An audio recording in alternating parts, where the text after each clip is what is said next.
पड़े रहेंगे। तो महापुरुषों के दो वचन सुन लीजिए आप। वैसे प्रमाण देने की जरूरत नहीं है, लेकिन फिर भी आप ये शंका कर सकते हो कि भाई अपने मन से कुछ कह रहे बना क्यों ना कर। तो जरा जो भी संत महापुरुष आए जिन्होंने रास्ता दिया, जरा उनके वचनों को सुन लीजिए तो आपको विश्वास हो जाएगा। देखो क्या कह रहे हैं समझा के। कल तो आपको बताया था, गुरु कहे खोल कर भाई, कहा वो बिल्कुल यानी पूरा बिल्कुल रात को खोल दिया, रास्ता साफ कर दिया, पर्दा हटा दिया। कहा गुरु ने खोल कर ये कहा कि यह जीवात्मा सुरत हो, अब तू अपने घर को चल, तेरे चलने का समय आ गया है और रास्ता देने वाला आ गया। रास्ते को लेकर उस पर चलो, अभ्यास करो, तो धीरे धीरे एक न एक दिन अपने घर पहुंच जाओगे। तो आगे समझा कि क्या कह रहे हैं कि चढ़ सूरत गगन की घाटी, चल सूरत गगन की घाटी, चढ़ सूरत गगन की घाटी, चढ़ सूरत गगन की घाटी, क्यों जले भरम की बाटी, क्यों जले भरम की बाटी, क्यों जले भरम की बाटी। क्यों जले भरम की बाटी। देखो क्या रास्ता खोल के कह रहे हैं, ऐ जीवात्मा सुरत रूल, चल अपने घर की तरफ चल। तेरा ये घर नहीं है, तेरा ये मुकाम मंडल लोक नहीं है, तू तो फंस गई है। अब जरा निकल और ऊपर गगन मंडल की तमाम घाटी यानी लोक मंडल मुकामों को क्रॉस करके जहां पर तेरा घर वहां के लिए चल। क्यों जलो भरम की बाटी, क्योंकि फूल भरम की भट्टी में क्यों जल रही है, क्यों यहाँ फूल भरम की भट्टी में जल रही है। चल अपने घर की तरफ मुखातिर हो जा। आगे क्या कह रहे हैं, क्यों चले काल की बाटी, क्यों चले काल की बाटी, क्यों चले काल की बाटी, क्यों चले काल की बाटी। तू खोल कपट की टाटी, खोल कपट की टाटी, तू खोल कपट की टाटी। तू खोल कपल की क्या वो समझा कि टाटी। क्या कह रहे हैं। अरे क्यों यहाँ काल की यानी काल के देश में, काल के मंडल मुकाम में क्यों फंसी पड़ी है। चल अपने घर की तरफ और खोल जो कपट की टाटी लगा रखी, जो कपट की टाटी लगाई उसे खोल और निकल कर चल अपने घर की तरफ चल। तब ये समझ में आया कि जीवात्मा का घर ये नहीं है और मन का भी ये घर नहीं है। मन का घर है त्रिकुटी धाम और जीवात्मा का असली घर है सतलोक। कहा तो दोनों मुसाफिर हो, दोनों यहाँ फंस गए हो, दोनों ने एक दूसरे से वादा किया और वादा खिलाफी तो जीवात्मा का मन तो कर सकता लेकिन जीवात्मा नहीं कर सकती। और वादा जीवात्मा ने किया है कि चलो हम तुम दोनों चलेंगे, नीचे के लोक मंडल मुकाम को देखकर वापस चले जाएंगे, बिना तुमको साथ लिए मैं वापस नहीं आऊंगी। बस इतना ही वो बंधन में फंसी बेचारी पड़ गई। ये है संग दोष। जब जीवात्मा पर संग दोष लग गया, जो अजर अमर अविनाशी है, तो तुम कैसे बच सकते हो। तुमको अपने संग साथ की महिमा गौरव गरिमा को समझना चाहिए। किनके साथ बैठे, किनके साथ रहे, किनको छुए, किनको देखे, किनकी कमाई का खाए, ये जानकारी अगर कर लो तो आसान हो जाएगा। यही तो भूल भरम के पर्दे हैं जिनको हटाना है। यही कपट की टाटी जिसको हटा करके हमको अपने घर की तरफ चलना है। आगे क्या कह रहे हैं महापुरुष, तुझे पड़ी विषय रस चाटी, तुझे पड़ी विषय रस राशि, तुझे पड़ी विषय रस चाटी, तुझे पड़ी विषय रस चाटी। दूर एक दिन माटी, दूर में माटी तू मिले एक दिन माटी। तू मिले एक दिन माटी। क्या कह रहे, तुझको विषयों की रस की चाट लग गई है, आदत पड़ गई है, तो कह रहे तुझे पड़ी विषय रस चाटे। ये देख, उसने विषय रस का भोग नहीं किया, लेकिन उसके साथी ने किया और उसी का उसने साथ किया, तो साथ के कारण संग दोष लग गया। कह रहे तुझने जिसको साथी बनाया उसे तो विषयों की भोगों की चाट लग गई है। और कहते कि चल खोल कपट की टाटी, चल यहां से उधर चल, और उधर मतलब यानी अगर नहीं चलेगी तो यहाँ तो ये मिट्टी में मिलने वाले शरीर है, ये हमेशा आते रहेंगे, मिट्टी में मिलते रहेंगे, पैदा होते रहे, मिट्टी में मिलते रहेंगे।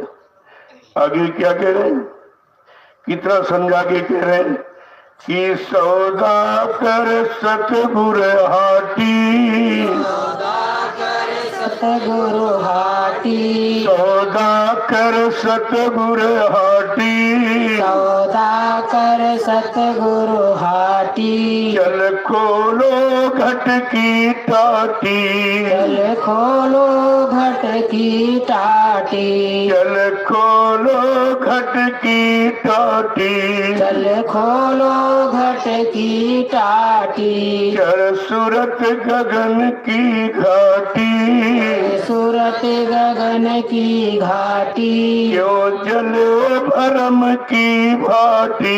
क्यों जले भरम की भाटी। ये सौदा आत्मा ने बाजार, ये सदगुरु की बाजार में मिलेगा, ये काल की बाजार में नहीं मिलेगा। ये सौदा सदगुरु की बाजार में मिलेगा। चल खोल, और ये टाटी जो घट में घोल भरम की टाटी लगी, पर्दा पड़ा, इसे खोल, अपने घर की तरफ चल। तेरा घर उधर इधर नहीं है, इधर तो काल माया का है और उधर तेरा सतलोक है, तू अपने घर की तरफ चल। अब क्या कह रहे, अब बांध सूरत संग ठाठी, बांध सूरत संग ठाठी, अब बांध सूरत संग ठाठी, अब बांध सूरत संग ठाठी। तब छुटे कर्म की भाटी, तब छूटे कर्म की बाटी, तब छुटे कर्म की टाटी। तब छूटे कर्म की टाटी। देखो कैसा समझा के करे, कितनी सरल भाषा में कि बिना पढ़ा भी पढ़ सकता है। उधर पढ़ाई की कोई जरूरत नहीं, लिखाई पढ़ाई तो तुम्हारी यहीं पर रह जाएगी। इसीलिए महापुरुषों ने क्या कहा कि उधर पढ़ने लिखने का काम नहीं, क्योंकि उधर ये अक्षर विद्या नहीं है। जो तुम अक्षर विद्या यहाँ पढ़ते हो ये यहीं तक है, उधर तो सत्य है, वो सत्य का ज्ञान है, अक्षर ज्ञान समाप्त हो जाता है। इसीलिए तो अक्षर अक्षर निहचर के पार, वो अक्षरातीत है, वो अक्षर का कोई काम नहीं, क्योंकि अक्षर मिट सकता और शब्द मिटता नहीं है। यही तो पहचान है कि अक्षर मिट जाएगा, शब्द मिट जाएगा। अक्षर मिट जाएगा यानी शरीर मिट जाएगा, समाप्त हो जाएगा। शरीर के लिए जो सामान ये भी छूट जाएंगे, इसलिए अक्षर ज्ञान यही पर छूट जाएगा, तुमको इधर से उधर ले नहीं जा सकता। इसलिए संतों ने कहा पढ़ना लिखना चातुरी, ये तो काम सहल, बड़ा सरल है, सभी कर सकते हैं। पढ़ना लिखना तो बहुत सरल है, बता दो सिखा दो करने लगेगा, लेकिन काम तहन मन बस करन, यही काम उसका। काम को मारना और मन को बस में करना, ये अक्षर विद्या के द्वारा नहीं होगा। ये सांसारिक कोई भी सामान के द्वारा नहीं होगा, कोई रुपए पैसे धन दौलत जमीन जायदाद के द्वारा नहीं होगा, वो संत महापुरुषों के सत्य ज्ञान से होगा। देखो कितना समझा के कह रहे, जब इस चीज को जान जाओगे तो फिर देर नहीं लगेगी। क्या कह रहे हैं कि फिर खोलो चढ़ कर साटी, खोलो चढ़कर साठी, फिर खोलो चढ़कर साठी, फिर खोलो चढ़कर साठी। विनय मन नभ चढ़ जा खोल कपाटी, नभ चढ़ जा खोल नभ चढ़ जा कपाटी, खोल कपाटी। नभ चढ़ जा खोल कपाटी। अब कहते कि जब जीवात्मा जगेगी, जग करके अपने देश काल की तरफ यानी मुखातिर हो जाएगी, तब कहते कि फिर खोलो चढ़कर टाटी। जो ये तमाम पर्दे पड़े हैं, तमाम मंडल बीच में है, इन सब को क्रॉस करके तुमको अपने मंडल पर रुकना है। वहीं पर वो तुम्हारा सच्चा घर है। कहते कि नभ चढ़ जा खोल कपाटी, ये नभ माने आकाश मंडल, इन सब को क्रॉस करके पार करके तुझे अपने घर पहुंचना है। और इन सब को यानी खोल करके समझना है। जब समझ लोगे तब आप किसी में फंसोगे नहीं। ये भी जान जाओगे ये हमारा घर नहीं है, ये तो बीच में रास्ते पड़ेंगे, मुकाम मंडल सुनने पड़ेंगी। इन सब को क्रॉस करके हमारा श्री घर सतलोक सचखंड अनामी धाम है, हमें वहां रुकना है। आगे क्या कह रहे हैं कि घट देखो चौक सपाटी, घट देखो चौक सपाटी, घट देखो चौक सपाटी। जग छुटा हुई अब लाठी, जग छुटा हुई। कैसे जग से छुटकारा, संसार से छुटकारा, बंधनों से मुक्ति का कब मिलेगी? जब ऊपर चौक में, जो ऊपर चलोगे वहां पर बिल्कुल साफ सुथरे मंडल है, लोक है, मुकाम है। उन सबको क्रॉस करके जो तेरा असली देश यानी जीवात्मा का जो असली घर मुकाम मंडल सतलोक है, बहुत पाक साफ निर्मल पवित्र है। ऐसी पवित्रता, ऐसी सुंदरता और ऐसा प्रकाश किसी रूप में नहीं है। आगे क्या कह रहे हैं, एक एक वचन को देखो कि मन माना छोड़ो सपाटी, मन मारा छोड़ सपाटी, मत माना छोड़ो घाटी, मत माना छोड़ो घाटी। मैं सारा काल पपाटी। मैं सारा काल देखो फसाती। कैसे शब्दों का प्रयोग करते हैं, अटपटे। क्यों? संत वचन अटपटे, झटपट लखे न कोई, जो झटपट लखे तो झटपट दर्शन हो। क्योंकि यहाँ का अक्षर ज्ञान तो है नहीं, इसलिए बिल्कुल भिन्न अलग दिखाई देता है, बड़ा अटपटा सा महसूस होता है। लेकिन जब चलने लगोगे तो ये जो अटपटा है यही तुम्हारे रास्ते को साफ करता, तुम्हें आगे बढ़ाता चलेगा। आगे क्या कह रहे हैं कि घट चलो, कितना साफ खोल के कह रहे, देखिए इसी को हमें आपको समझना है कि घट चलो ज्योत की लाटी,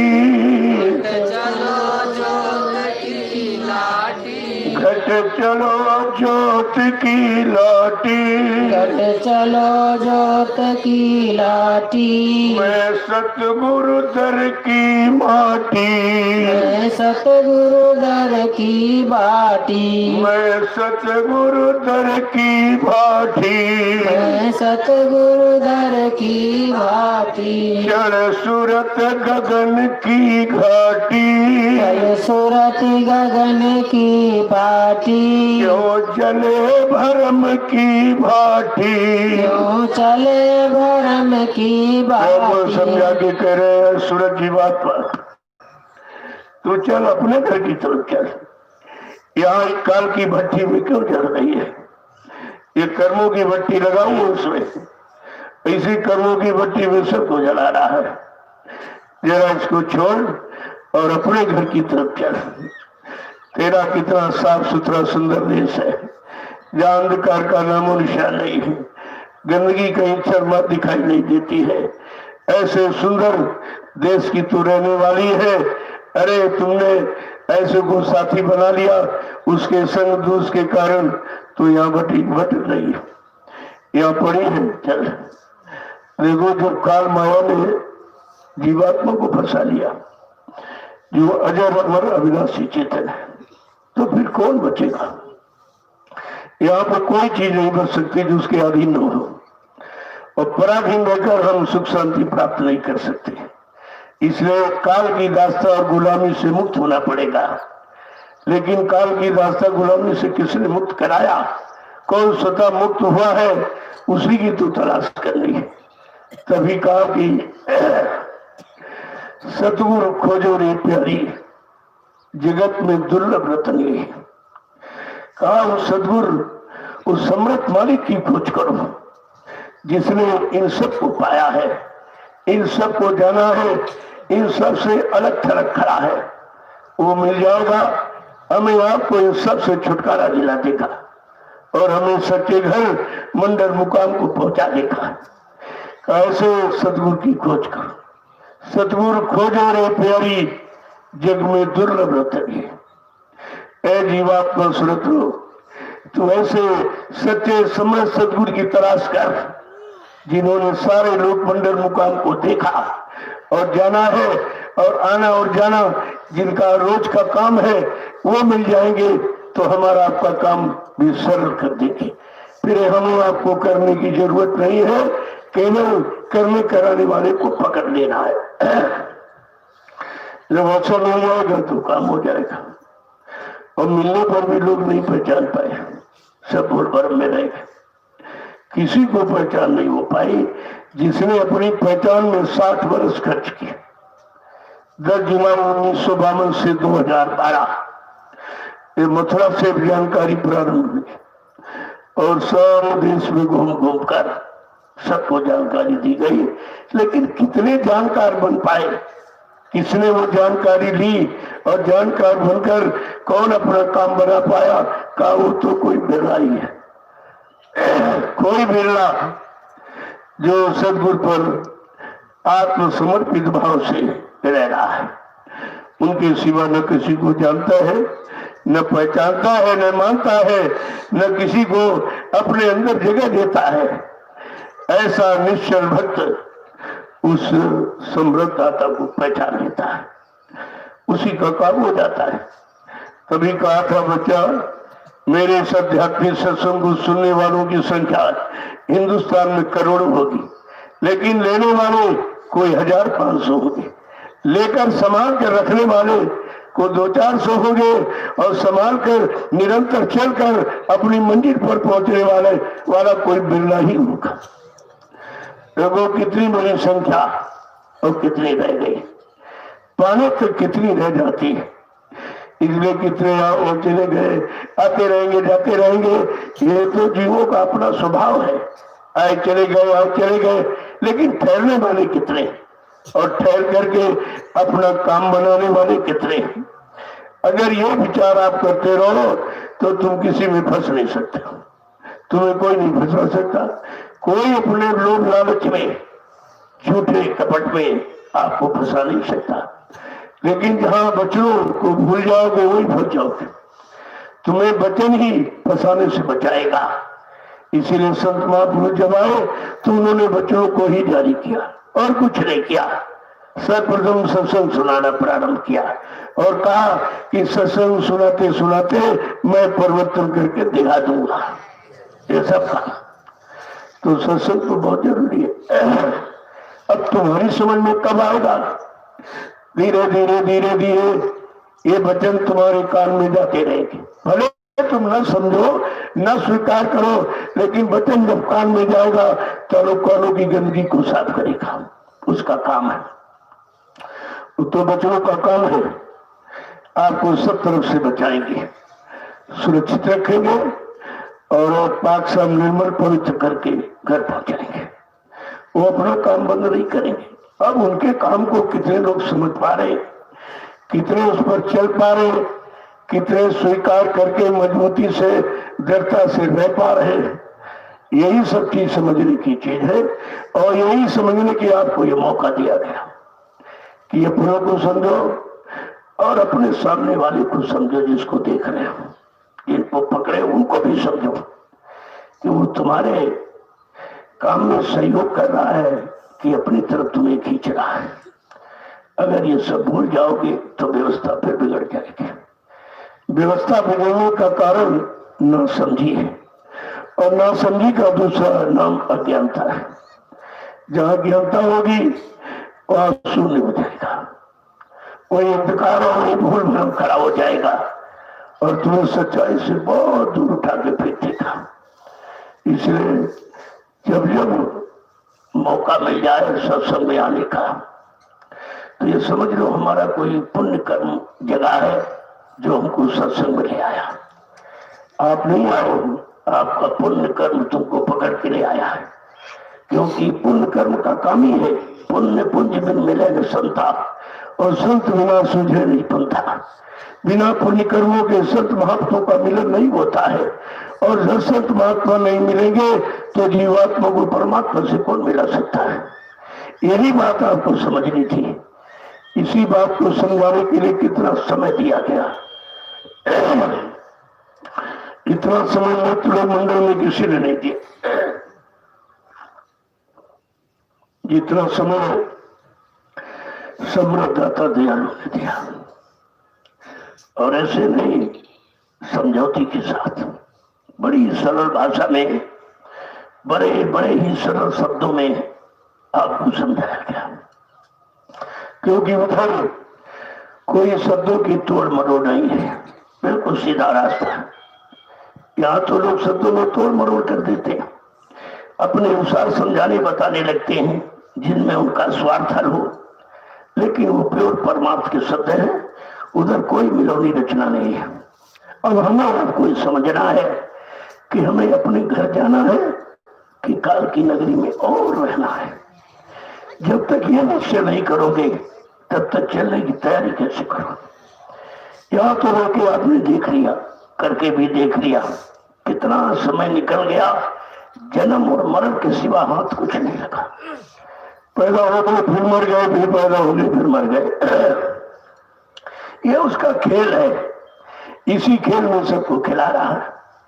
पैदा करता फिर मार देता, फिर पैदा करता फिर मार देता, फिर पैदा करता फिर मार देता।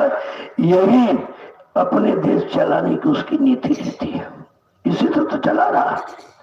लेकिन जब संत महापुरुष आए तो उन्होंने ये सब खत्म किया कि देखो, जो तुम चल रहे हो कर रहे हो ये तुम्हारा कर्म नहीं है, जहां चल रहे हो ये तुम्हारा रास्ता भी नहीं।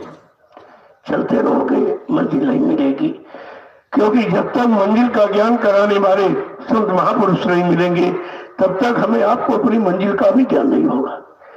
चलते तो रात भी रात चल रहे हो, किधर चल रहे हो, रात दिन कर रहे हो, किधर कर रहे हो, रात दिन जा रहे हो तो किधर जा रहे हो। अगर मंजिल की तरफ जाते होते तो तक पहुंच जाते। इसका मतलब है हमारा चला भी गलत दिशा की तरफ है, हमारा चलना हमारे घर की तरफ नहीं है। हमारा करना, हमारा सच्चा कर्म यहाँ से छुटकारा कराने वाला नहीं है। तो जब ये तो जानकारी सत्संग के बिना तो हो ही नहीं सकते। अब वो धीरे धीरे धीरे धीरे आपको पकड़ाया जा रहा बच्चों को कि पकड़ के खड़े हो जाओ मजबूती के साथ, विश्वास के साथ। जब बच्चों को पकड़ लोगे तो तुम्हारा काम बहुत सरल हो जाएगा, और यहाँ इस काल की जितनी भी रहनी गहनी है इससे आप बच सकते हो। लेकिन बच्चों के अतिरिक्त कोई दूसरा रास्ता नहीं है कि आप बच सको। जब बड़े ज्ञानी ज्ञानी विज्ञानी नहीं बच पाए, बेचारे वो भी फंस के रह गए, और काल ने उनको इतना मारा और इतना घसीटा पीटा कि मतलब यदि, तो फिर हम सब कदम के जी बेचारे कैसे बचेंगे। अब हमें आपको अपने बारे में सोचना है। पुरानी कहानी किससे पढ़ के तुम्हारा सुधार नहीं हो सकता। तुमको समय की सुधार नीति चाहिए। समय को का जानकार जितने समय को जाना है और समय से जीवों को सुधारना जाना है, जब वो मिल जाएंगे तब हमारा सुधार संभव है। अपने से तो कोई सुधार कर ही नहीं सकता। तुम कितनी किताबें पढ़ डालो, कितने ग्रंथ लिख डालो, कुछ भी कर डालो, लेकिन आप समझदारी, जो असली समझदारी है अपने घर जाने की, वो पैदा नहीं हो सकती। उसके लिए तो आपको सत्संगों में आना ही पड़ेगा, आज नहीं तो कल। अभी बेचारा जीव समझ नहीं पा रहा है, लेकिन आवाज तो सबके कान में डाली जा रही है, ताकि समय पर ये न कह सको कि हमको किसी ने बताया नहीं था, हमको किसी ने जानकारी दी नहीं थी, कोई जानकारी आया नहीं और जानकारी दी नहीं, ये आप नहीं कह सकते हो। इसलिए कितनी मेहनत की गई, कितना परिश्रम किया गया जीवों के साथ। संत महापुरुष कितनी मेहनत करते हैं जीवों के साथ, लेकिन जीव बेचारा अज्ञानी है, वो समझ नहीं पाता है कि हमारे लिए कर रहे हैं कि अपने लिए कर रहे हैं। जब अपना और पराया नहीं समझ पाओगे तो फिर पकड़ोगे क्या आप, क्या पकड़ना है क्या छोड़ना है, ये भी समझदारी सत्संग के द्वारा ही होती है। जय गुरुदेव, जय गुरुदेव, जय गुरुदेव, जय गुरुदेव नाम किसका, जय गुरुदेव नाम किसका, जय गुरुदेव नाम किसका, प्रभु का प्यारा नाम।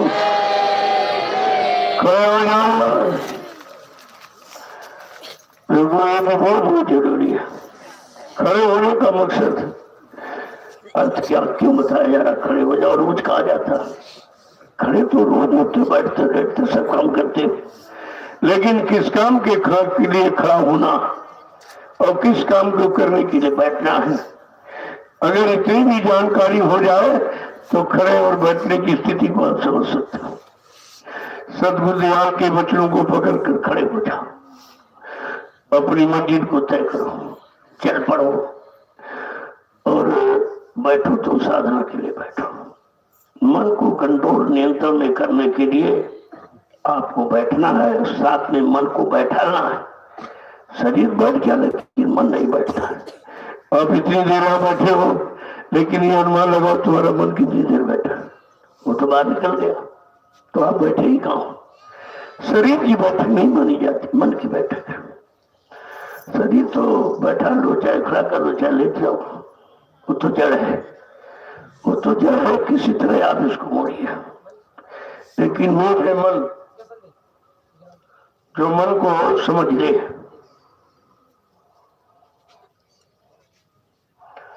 और देखो,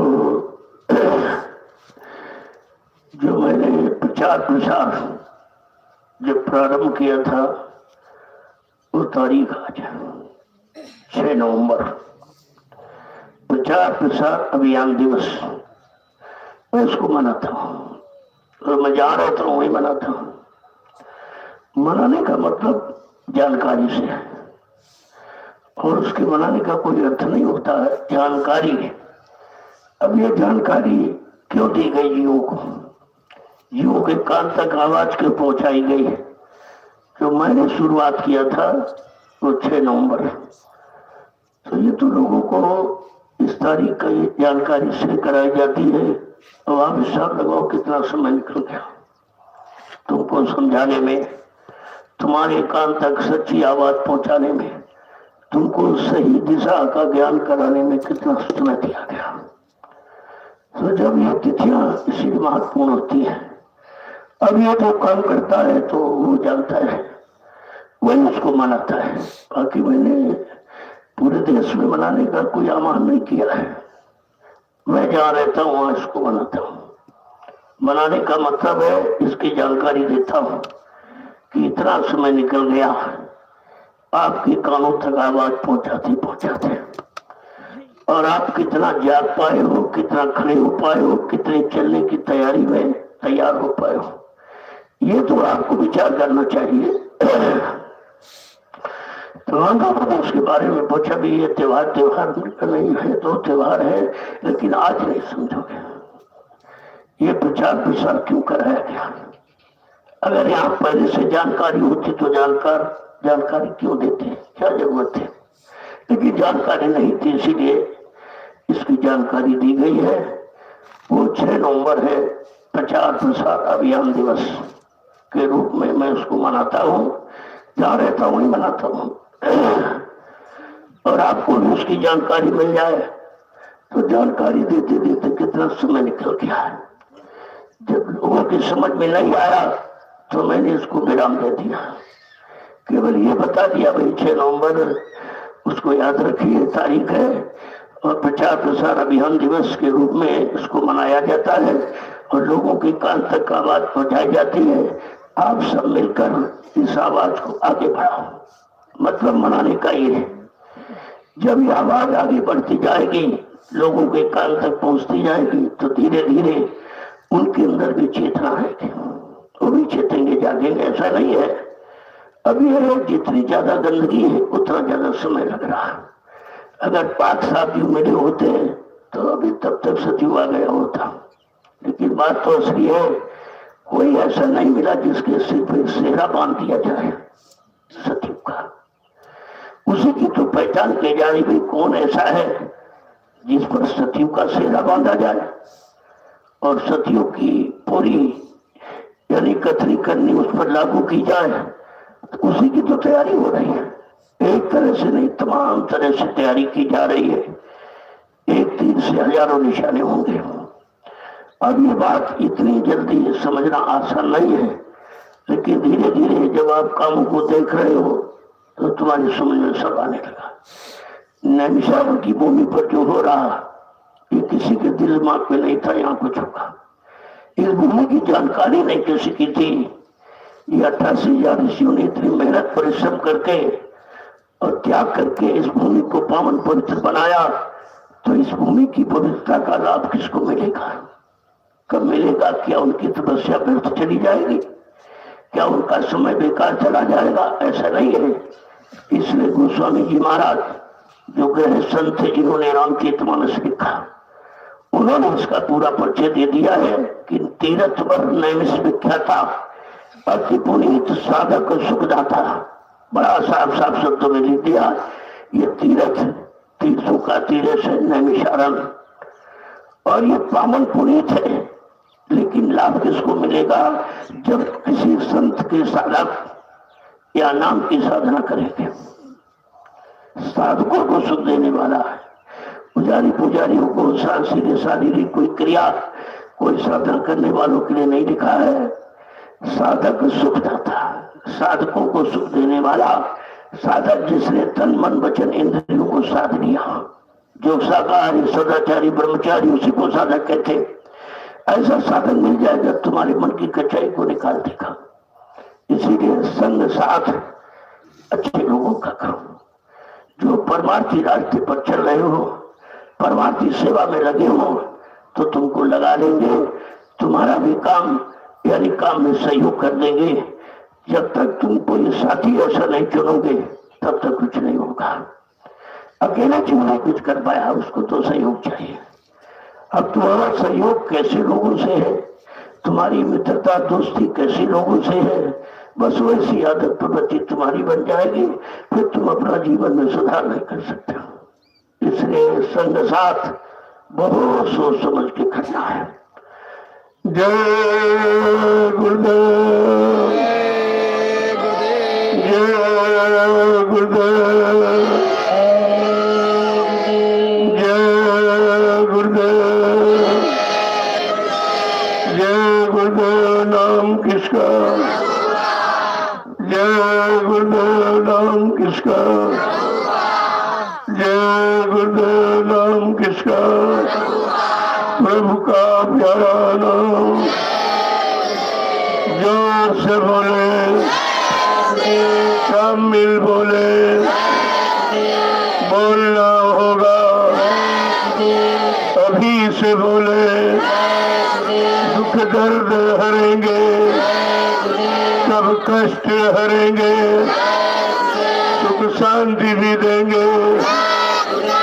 सबके दाता, सबके मालिक, प्रेम से बोले। ये नाम नहीं इंसान का, ये काम नहीं इंसान का। मेरे को ये नाम कैसा अनोखा परिचय दे रहा है। ऐसा परिचय अपने बड़े युग में जो नाम काम